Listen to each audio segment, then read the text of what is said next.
Sannu malam. Ministan aviation yiwa arabun gare na musarkin aiki. Hadisi daga Ba ciwo ga yunwa. Assalamu alaikum. Ba ba mataimaki sai Allah. Kana ina ne? Wa alaikum assalam.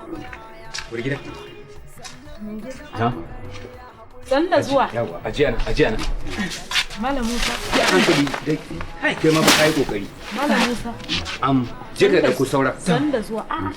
Ikon Allah. San da zuwa. Wala ado. Bismillahirrahmanirrahim. Malam Musa, yanda ka gan mu dinnan haka muke yau kwana 5 kenan. Abincin kirki babu a cikin gidan nan. Sai dan faro-faro. Ta ma malam maganan ya fara tafiya saboda ka san inda abinci shi ma magani ne ga marar lafiya. To ga rashin lafiya ga laluran yunwa. Ga laluran yunwa. Abin sai taru biyu. To ka gani? To.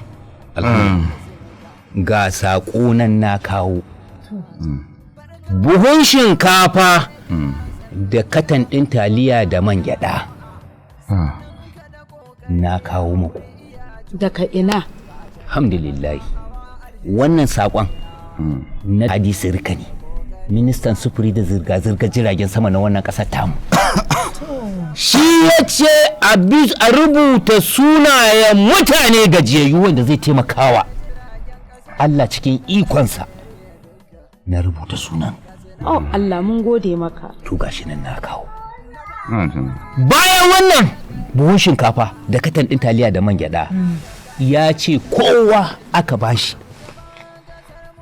Allah ka shaida na kawo wannan sako ga kuɗi naira 50,000 ya ce kowanne mutum aka bashi. Ba malam kai da baka da lafiya. A bashi wannan na sayan magi ne. Wai ni malam Musa. Na'am. Wani hadisi rika. Dan Allah me yake nema? Gwamna ne ko shugaban ƙasa? Ko ɗaya.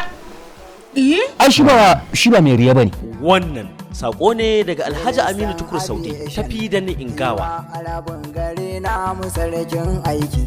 Hadi izirka minista mun ga idata.